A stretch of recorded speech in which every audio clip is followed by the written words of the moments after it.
Welcome to Draw with Araine and Jax. I'm just playing Draw with Araine. And the very first thing that I can tell you as an artist that they probably won't teach you in art school is that you should stretch your fingers. So today, before we even start drawing, before I show you what I'm working on, I want you guys to stretch. You can do stretches like this. You hold it down for 4 seconds. Both arms, you alternate it. You can do the same with individual fingers, starting with the thumb. You kind of gotta hold your hand straight out. You want to keep it as straight as possible when you're doing that. You'll feel the pull along the finger itself coming down here on both sides, and you'll also feel it along the forearm. You can squeeze in and out. It may seem pointless, but it's definitely your full extension. You're reaching as far as you can, hand straight out. You can also find a flat surface, hand straight out, and press your hand against this flat surface and try to get your wrist not to be perpendicular, but it will stretch out the tendons in the wrist here, giving you a nice little, you don't want to overdo it, like in everything, you don't want to overextend, but you definitely want to get your fingers warmed up before you start drawing, painting, doing anything like that. There's definitely other things you can use. I have those blue medicine balls. They work out with carpal tunnel syndrome, but they definitely help artists get stronger fingers, pianists, all these type of things. Like as an artist, you kind of have to, it's like a sport, you know, and like in any sport, you go to the gym, you work out, you get stronger. Any sport with practice, you build that muscle group that is required to perform that sport. And artists, it's just the same. You gotta find ways to build your hands. There's another thing that I recently just got myself. They're these grip trainers. They're used for like mountain climbers and stuff like that. Definitely help get stronger fingers. Not everyone has one of these, but it's the same thing as what I was saying with reaching out and just, so if you don't have one of these, just reaching out and really extending, really trying to see the effort that I'm putting in.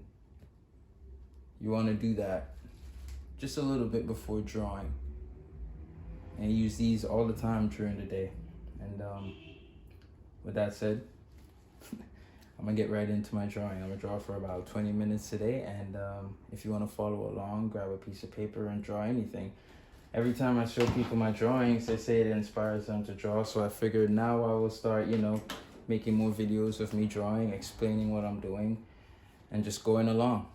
All right, guys. So for today, we're going to be working on one of my time drawings. I started incorporating the time pieces, the movements, the squiggles, whatever you want to call it, into little sceneries capturing moments of this one character that I created. It's a kind of ambiguous guy or person. I don't want the sex to be obvious so that it can, like, anyone can relate to it. And some of the scenes I've already posted, some I haven't. But this is his journey, or in this case, it represents me. So this is his journey. And he's moving through a scenery. And I'm just creating this scene as I go along. So right now, he's floating on a rock somewhere. He's just sitting on the edge of this floating rock, actually, and he's actually taking a whiz, and there's gonna be some sort of flying creature somewhere around here, just making his way down, flying through the scenery. I don't know, he got big eyes, maybe like a crab.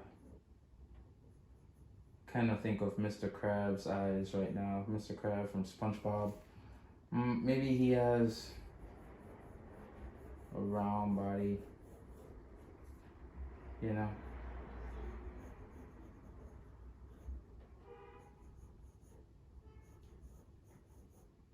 A flying creature that we've never seen before, so we have no idea what they look like. Just trying to make one up from scratch. He's in a foreign world, not sure where exactly, but his journey is taking him through all these different planets as he's running away from something and running towards something else. So let's see. This thing has like 2 or 3 fingers.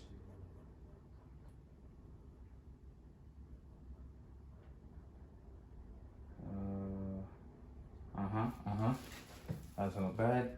So here's this flying thing. Now, if you've seen any of these pictures or these sceneries that I've been trying to come up with recently, you know that each scene is actually comprised, or each composition contains multiple scenes or multiple angles of the same scene, multiple shots.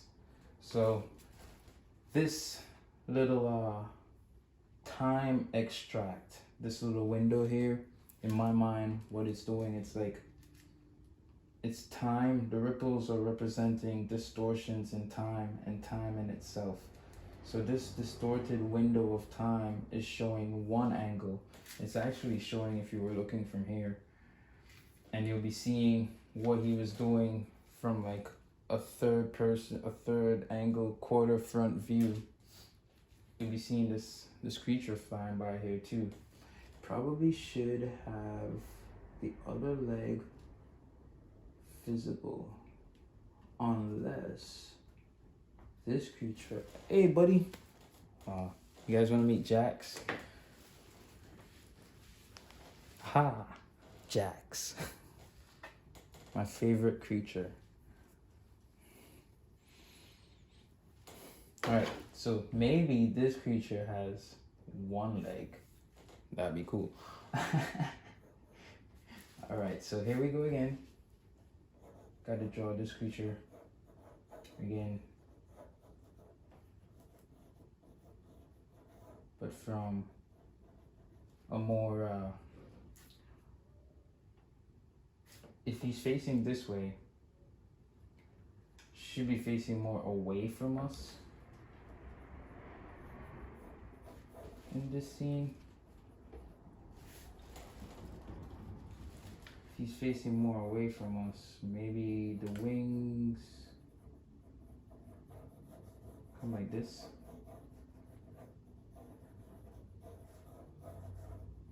Remember guys, this is just a 30-minute drawing that we're trying to do. Well, the drawing itself is not 30 minutes, but we're trying to spend just about 30 minutes on it today. 30 minutes at a time is a good enough time. I usually like to go about an hour or so, but as the first episode, 30 minutes is good, just to get you going. A lot of people say things like, oh, they could never draw and all that, and I don't believe that. I think anyone can draw. It just takes time and practice. So if he's more away from us, we should see more of the tail, which means the curve should be more prominent. The wing should face more this way. I feel like this wing is going to be pretty hard to get.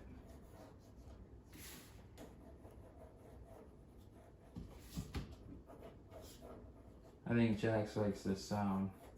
Either that or his curiosity is piqued.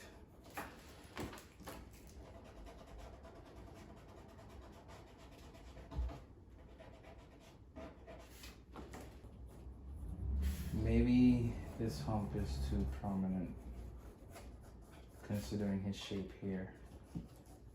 Remember guys, even if you're just creating a world from scratch, I don't know, for me personally, I like to keep things within the physics that we've created, you know? And that's why I love animation and drawing, because like you can create any world that you want, and as long as you stay true to the world that you've created, it makes sense.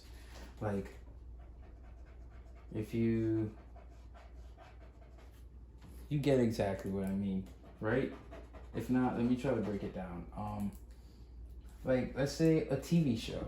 You can only do so much with real life actors, right? You can record, it's much easier to record and get the sounds because that made its own sound, you know? Every movement you make in the real world makes its own sound. It's accompanied with everything required.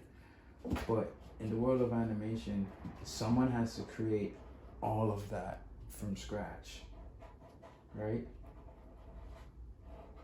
They're doing it all with intent and reason. Everything you see in a cartoon or in an animation, it's there for a reason. Someone put it there. Someone wanted it there.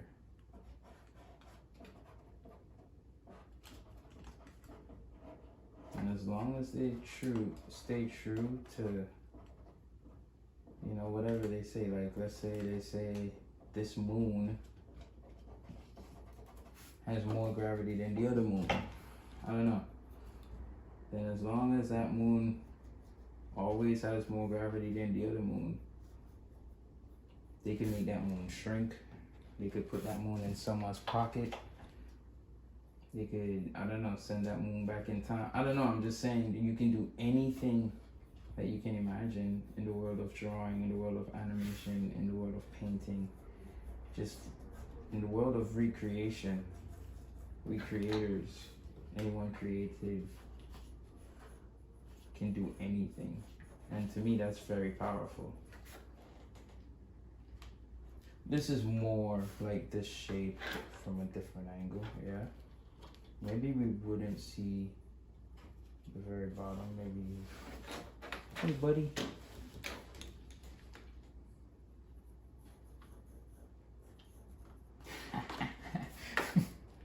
Keeps picking at me.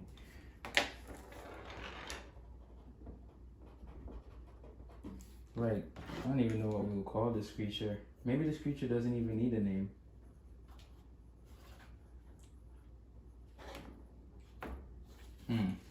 The eyes are more to the front, so from this angle, we probably wouldn't see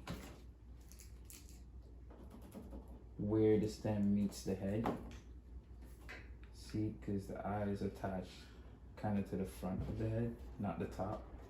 So from this angle, there we go. All right, you okay? Cool. So, from this angle, it probably would just chop the stem. Probably wouldn't be this high up either. It'll probably be somewhere around here for the furthest eye. And it'll have a more prominent curve.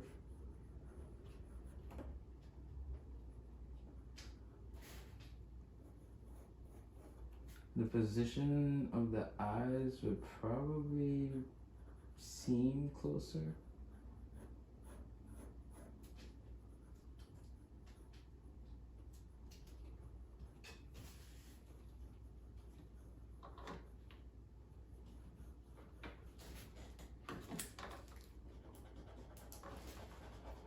And here, this eye would definitely be higher up than the further eye from this angle. So we'll shorten that. We'll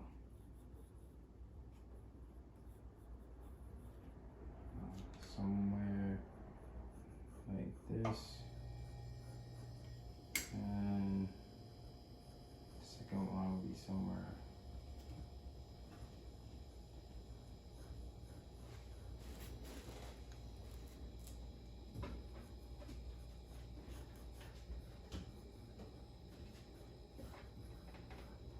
Hey.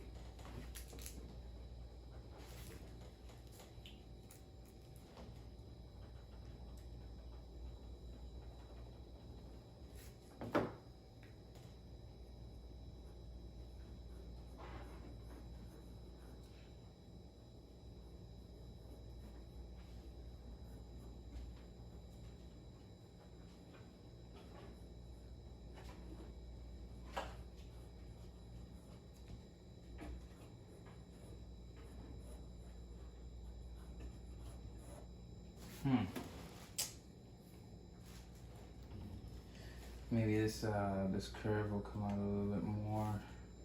Chop off more of the stem for the eyes. Starting to look kind of like a turtle, which,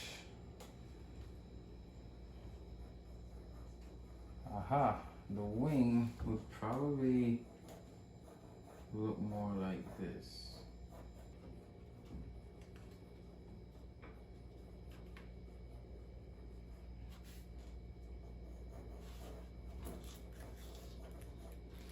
Hey, this is mine.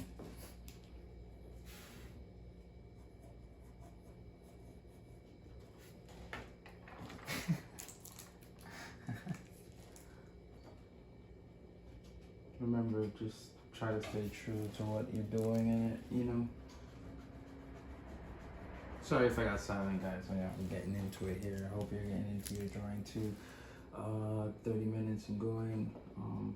I hope you set your timer. If you didn't, I did. Right, so now if he only has one leg, we gotta kind of cover it down here. And his one leg came kind of from the middle, underneath the wing. So the wing kind of comes here like that, and then this.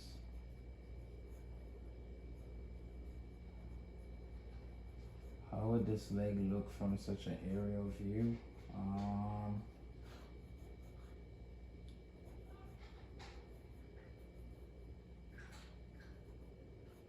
It would be a pretty sharp angle, I guess.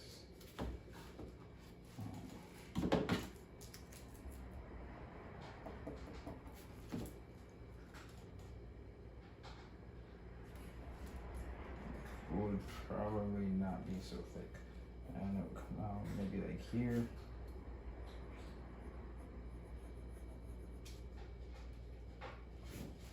In fact,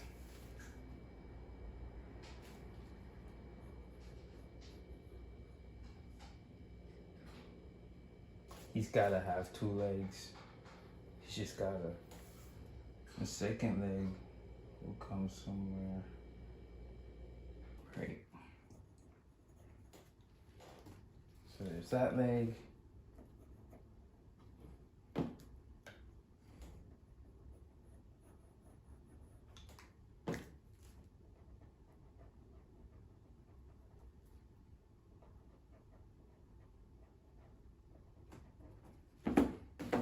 Right. Now, here is him. Oh, 30 minutes.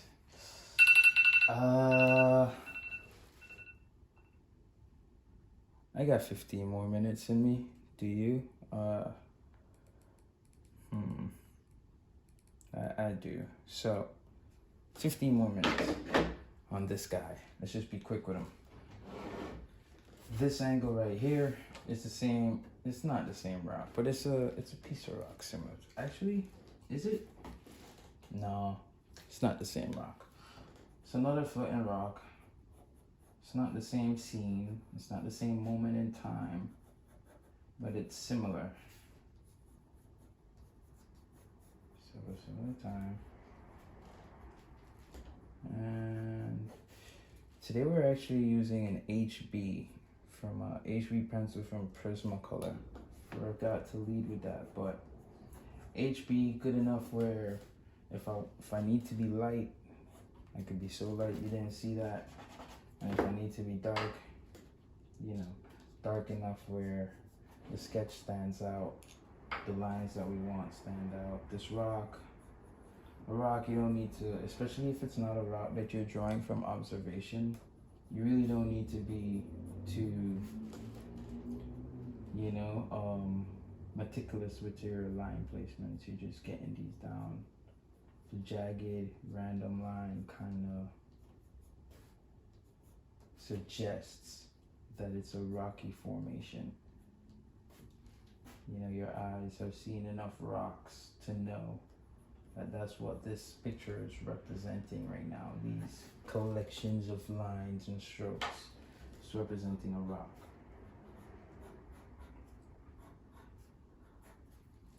So very quickly, I don't know how well the camera is showing this right now, but this is also one of the reasons why I started teaching myself how to draw with my left hand, so that when I'm drawing, instead of me having to turn the composition like most artists do, or like I myself used to do, I could just now switch hands and work on the other side of the page. It just does, or almost as fluently as I could on this side with this hand.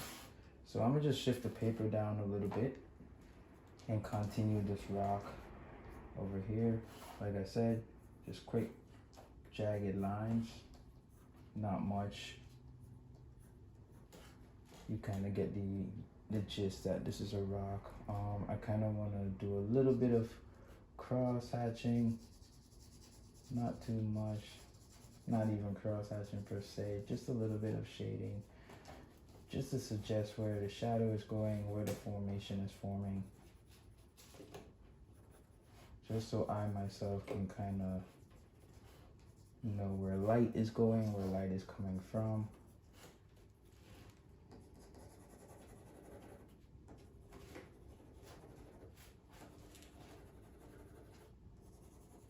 I feel like the light is coming from on top, so there's definitely going to be a little bit of light at the very bottom, because this is a 3D object. If you can picture it, let's say this is the rock, and this is the rock right here, right? There's light coming down, right? Let's say this is the corrector on top. It's going to be on top right there. In order for this to be believed as a 3D object, the light is coming down. If the light is coming out from the top, there will be a little bit of light behind here at the very bottom of this, right? So that's why when you're drawing your shadow, if you want people to believe that this drawing is, or this rock is truly a 3D object, you're gonna want to leave a little bit of light at the very extremities of the perimeter of your drawing, just at the edge, you know? You want to remember that. You want to leave some light down there, right? And then what else do? We might want to add another distortion in time, somewhere around here.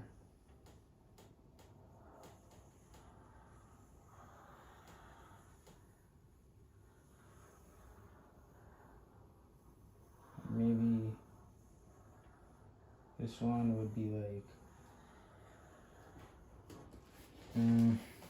a big moment of time eating in on itself somehow, right? And then, like all my time drawings, I'm just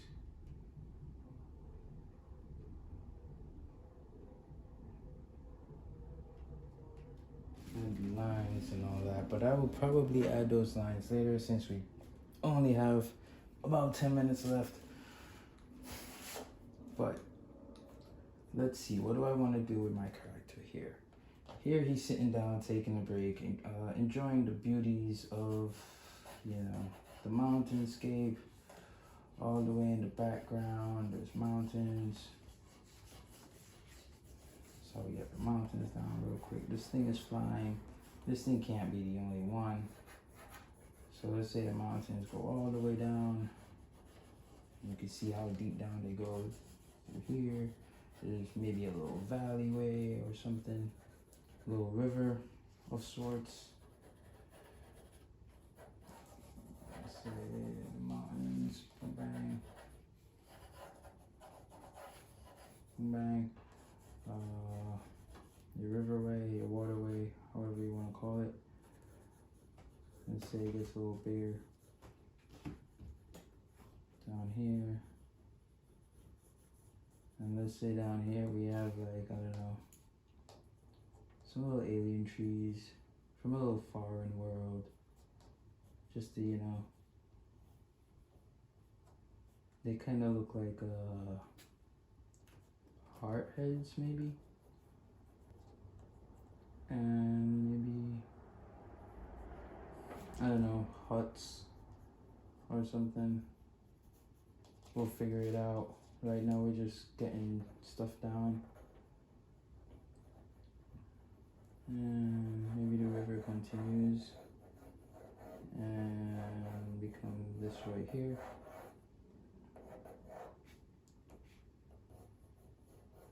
Nice little scenery. I into the scenery. And then let's see. So here he's about to blast off from this scenery in this realm and break the fifth wall or whatever and jump into another scene, like another distortion in time, intentionally too, almost like realizing the Matrix is real and this is where he's evolving, because he's not just realizing that it's real, but that he too is a part of it, and as a part of it, with will strong enough, maybe he can design his own future. Let's see if I can find some of the previous drawings that I'm working on with this guy, like the leap of faith, and the wormhole, and death laughing, and stuff like that. See if you could vision what I'm visioning with this guy. His backpack. Maybe his backpack is in his hand this time, and if he's kneeling, to blast off the mic.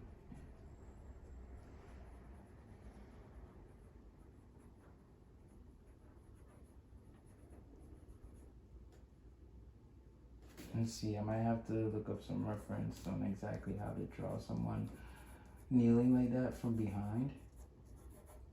And yo, references, if you don't have the visual catalog for something, please do not be afraid to look up a reference.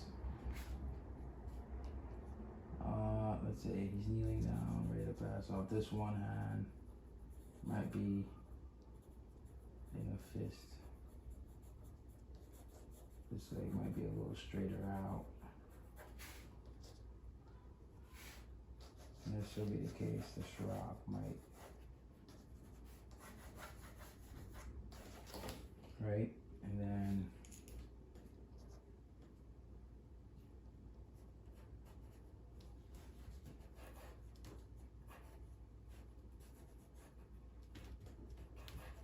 let's say there's a destroyed portal here, right?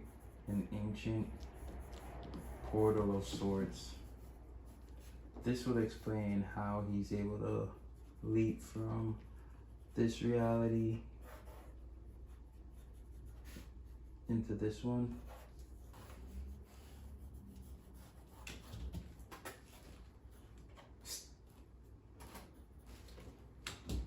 So let's say comes up here. Portal's a little close to the edge.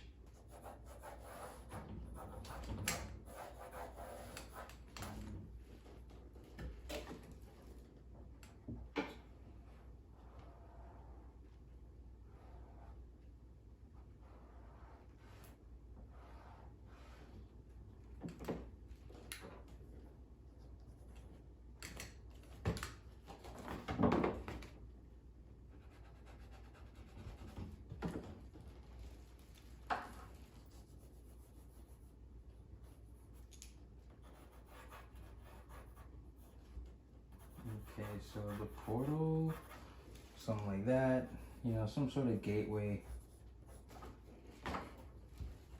Those are the columns, right? And then his leg's on the edge, so there's probably falling rubble. Ah, gee. All right, there we go, guys. 45 minutes today. First 45. I intend to start doing this like a lot earlier in the day. It's definitely getting darker outside, and you know, just drawing and sharing my drawings with you. Hope you have a good day. Hope this inspires you to draw as well, and see you next time.